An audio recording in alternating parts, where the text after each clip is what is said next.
లలిత exchange Utsav. పాత నగల అదే బరువుకి కొత్త నగలు తీసుకో. నగల ప్రైస్ లో 20% ఆదా చేసుకోవచ్చు. రాజశేఖర రెడ్డికి సంబంధించి రాజశేఖర రెడ్డి మరణానికి సంబంధించి కొన్ని కీలక వ్యాఖ్యలు చేశారు. 2009లో కొంతమంది టీడీపీ అదేవిధంగా టీఆర్ఎస్ ఎమ్మెల్యేని లాక్కునే ప్రయత్నం చేశారు. అందుకే ప్రకృతి బ్యాలెన్స్ చేసిందన్నట్టు వ్యాఖ్యానించారు రేవంత్ రెడ్డి. రేవంత్ రెడ్డి గురించి ఇక్కడ ఆంధ్రప్రదేశ్లో డిస్కషన్ చేయటం, ఇక్కడ పెద్ద పట్టించుకోవటం అంత అవసరం లేదు. ఒకవేళ నాకు లేకపోతే మాకు ఎవరికైనా అపాయింట్మెంట్ కావాలంటే డైరెక్ట్గా ఢిల్లీ వెళ్తే సోనియా గాంధీ, రాహుల్ గాంధీ, ప్రియాంక గాంధీ అపాయింట్మెంట్లు దొరుకుతాయి. అక్కడి నుంచి ఒక ఫోన్ చేయించుకుంటే ఇక్కడ రేవంత్ రెడ్డి చేస్తాడు. కాబట్టి ప్రత్యేకంగా మాకు రేవంత్ రెడ్డి అపాయింట్మెంట్ తీసుకోవటం, రేవంత్ రెడ్డి దగ్గరికి వెళ్ళటం. ఈ రేవంత్ రెడ్డి ఏదైనా ప్రాంతీయ పార్టీనా? రేవంత్ రెడ్డి ఏమైనా సుప్రీమా?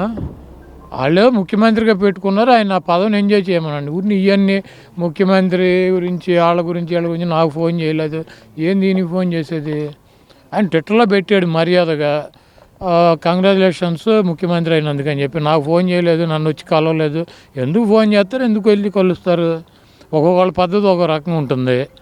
మా చంద్రబాబు నాయుడు అయితే ఎవడు ముఖ్యమంత్రి అవుతాడని చూసుకుంటూ ఉంటాడు. కౌంటింగ్ టపటప ఫోన్ కొట్టి నేనే నిన్ను గెలిపించానని చదువుతాడు. మాకు ఆ పరిస్థితి లేదు, మేము అంత ఎగబడాల్సిన అవసరం లేదు. కాబట్టి ఇవన్నీ రేవంత్ రెడ్డినో లేకపోతే పక్క రాష్ట్ర ముఖ్యమంత్రులనో పట్టించుకునే టైం జగన్మోహన్ రెడ్డి గారికి లేదు. మాకు ఇక్కడ మా రాష్ట్రము, మా రాష్ట్ర పరిస్థితులు, ఇక్కడ ఉన్నటువంటి ప్రజానీకం, ఇక్కడ ఉన్నటువంటి పొలిటికల్ సిచ్యువేషన్స్లోనే మేము ఉంటాము. మాకు ఈ రాష్ట్రంలో తప్పించి పక్క రాష్ట్రాల్లో మాకు పార్టీ ఉంది కదా, ఎందుకు తీసాం? వద్దనుకునే కదా. ఒక ఎంపీ గెలిచాం, ఖమ్మం జిల్లాలో 3 ఎమ్మెల్యేలు గెలిచాం. మేము పోటీ చేసిన ప్రతి చోట 40,000, 50,000 ఓట్లు వచ్చినాయి. అయినా కూడా వద్దనుకుని మేము ఇక్కడికి ఎందుకు వచ్చాం? మాకు అవసరం లేదనే కదా పక్క రాష్ట్ర రాజకీయాల్లో. మళ్ళీ ఇప్పుడు ఏదో ఇవన్నీ కూడా ఏపీఎన్ రాధాకృష్ణ పని పాట లేకుండా అక్కడ ఒక సొల్లు ఎకిలి పురాణం అని ఒకటి పెట్టి ఆ ఎకిలి ప్రోగ్రాంలో పెట్టే కార్యక్రమం ఇవన్నీ పెద్ద మాట్లాడుకోవడం. షర్మిల గారికి ఏపీలో షర్మిల గారికి పూర్తిగా సపోర్ట్ అందిస్తాను. ఎవరు? రేవంత్ రెడ్డి రేపు వచ్చేయండి. లేకపోతే ఆయన్ని వచ్చి ఇక్కడ ప్రెసిడెంట్ అవ్వమనండి. రేవంత్ రెడ్డి సపోర్ట్ అందిస్తాం కాదు. లేకపోతే అక్కడికి ముఖ్యమంత్రి పదవి రిజైన్ చేసి ఇక్కడికి వచ్చి Andhra Pradesh working president Congress party president అవ్వమనండి. ఇప్పుడు వాళ్ళ పార్టీకి వాళ్ళు అందించుకోక ఎవడికి అందిస్తాడు?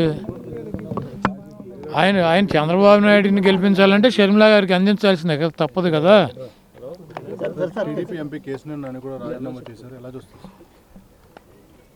చంద్రబాబు నాయుడు చాలా స్పష్టంగా డబ్బులకి సీట్లు అమ్ముకుంటున్నాడు.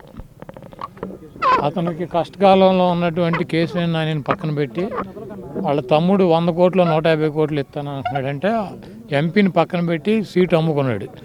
అతను మా గుడివాడ క్యాండిడేట్, ఇద్దరు పార్ట్నర్స్, ఇద్దరు చెరువు 100 ఖర్చు పెడుతున్నారు. ఆ సీట్లు 2 అమ్మేశాడు. చంద్రబాబు నాయుడు డబ్బులకి రాజ్యసభ సభ్యులు అమ్ముకున్నాడు, ఎమ్మెల్సీలు అమ్ముకున్నాడు, ఎమ్మెల్యే టికెట్లు అమ్ముకుంటాడు. ఆడు చంద్రబాబు అనేవాడు 420 ఎన్టీఆర్ఆర్ పెట్టినటువంటి పార్టీలో పందికొక్కులాగా చేరి డబ్బులు నిన్న అక్కడ మీటింగ్లో చెబుతున్నాడు, మీరందరూ నేను 45 ఒక్కొక్కళ్ళకి పిల్లలకి 15,000 ఇస్తాను సంవత్సరానికి, మీరు 4-5 పిల్లల్ని కనమని చెప్పి. ఆ 15,000 నీ పప్పు గడికి వాడికి ఆడితో కనిపించవు 4-5.